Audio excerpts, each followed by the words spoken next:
on an NBA team. Trust and believe that. How about that? He's always talked about being a mogul. There's nothing bigger than that. He always thinks about his business. I mean, even the other day on the podcast, he was talking about he wanted to bring on Luka Doncic to be the first LeBron James shoe.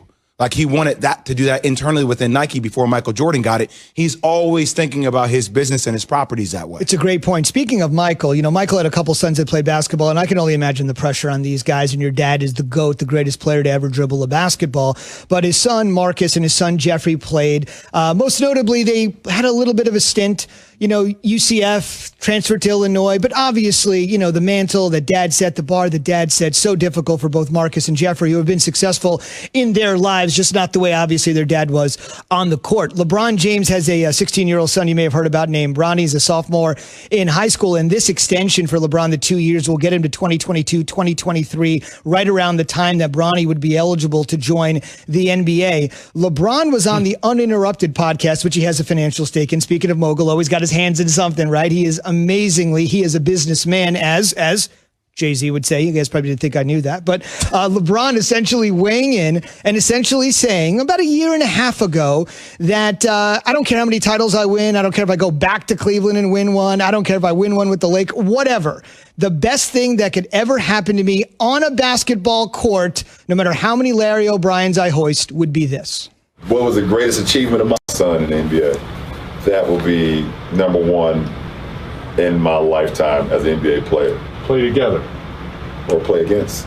Now, this was said 18 months ago. Fast forward, he's got a title with the Lakers. His son continues to ascend. He's 16. Jay, is this a possibility of happening?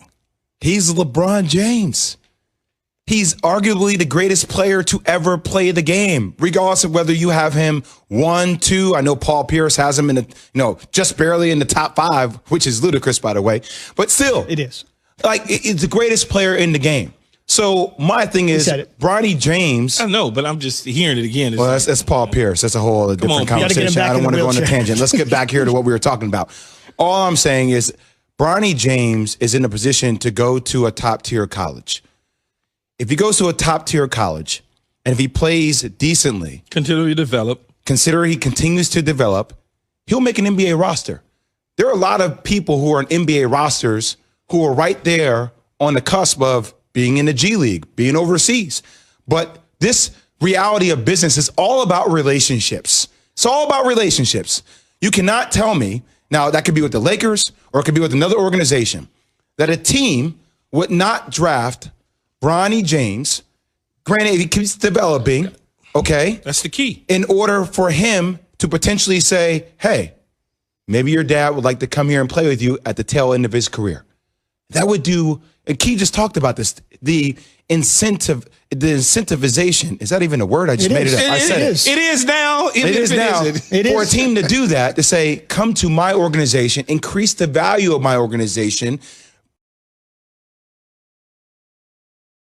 fill the seats with fans and play with your son and live out your dream at the tail end. If the Lakers can't do that, some organization will take a chance on Bronny James to do that. As long as he continues to develop, I mean, it's hard.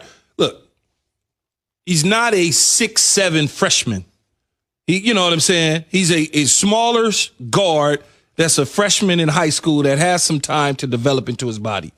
When you think about LiAngelo Ball 6 years ago was a itty-bitty dude. You mean LaMelo? I mean LaMelo. LaMelo. Yeah. There's a lot of balls. Yeah, there's a lot of them. He was a small. Now he's a 6'7.5", 6'8" guard. Mm-hmm. So as he continues to grow and get better at it, then yes, I'm an owner of the Sacramento Kings, for instance. Just use that team. I'm willing to sign LeBron James to help me build an infrastructure, fan base, whatever it is that we're looking for at that time. And if I draft his son and bring him on the team, that son, obviously, we're not just drafting a guy because he's walking down the street. He's got to have some ability to be able to play, right? And so you would think that LeBron James and his crew is making sure that his son is developing at that level where he'll be able to live that dream. I hope he continues to develop. But Bronny James does not need to be 6'7" to be drafted. You can draft. No, you don't need to be 6'7". I'm just saying, as you continue, because he's so young, how hard is it to evaluate somebody in the ninth grade? No, I think he's a sophomore. He's a sophomore. 10th now. grade. 10th grade. Yep. All I'm going to say, though, is let's say hypothetically, and this won't happen because obviously being around great players and having access to the resources and facilities, his game will continue to blossom, continue to develop. But let's say hypothetically his game doesn't develop and it stays the same. Maybe he just grows a couple inches. Maybe he's 6'3", 6'4". You're going to take a chance on him in the second round because of the opportunity. Because of the opportunity that LeBron James might come to your organization to play a year with Bronny James' son. Or the Lakers will find some way to bring him on board. I'm just saying if you're an owner or or a GM, you're looking at this differently, especially if he doesn't develop any later in the second round. So many teams stash people in overseas for 4 or 5 years. Yeah, let him develop. Yeah, you're telling me you wouldn't do that with Bronny James?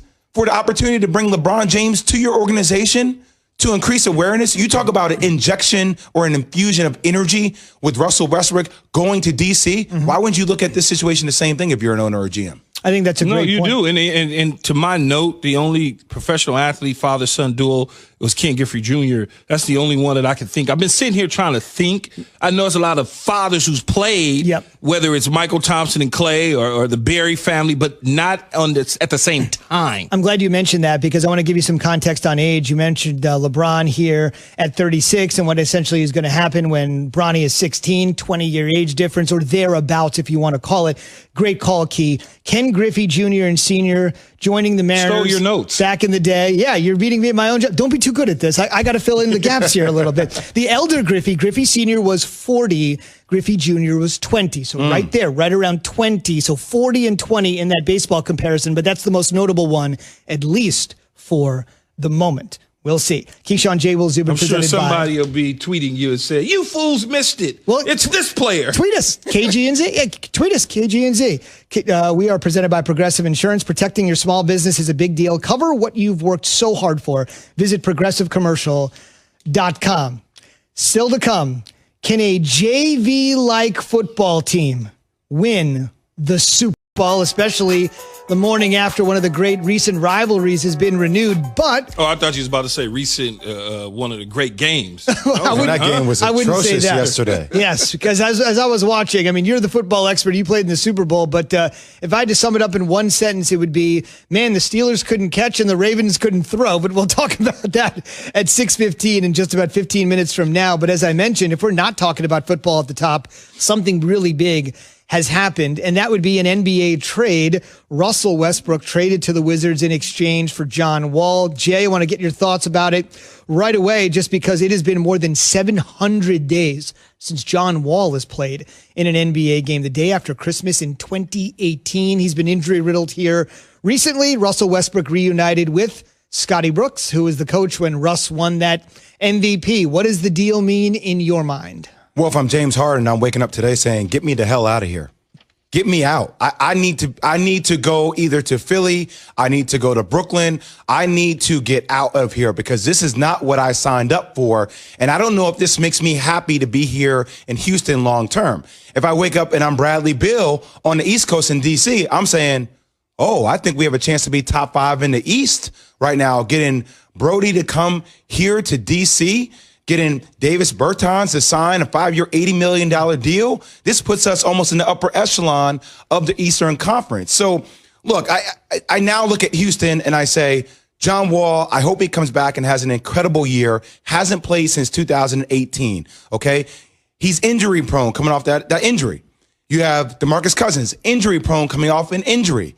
Now, that's an interesting team. If I'm Houston, if I'm Raphael Stone, how much longer can you hold on to James Harden without him publicly becoming a disgruntled employee? So if he's at a post presser every single day, when you know he's going to be asked this question over and over and over again, are you happy here? Eventually Harden's going to tell you how he feels. Do you lose trade value the longer you hold on to him?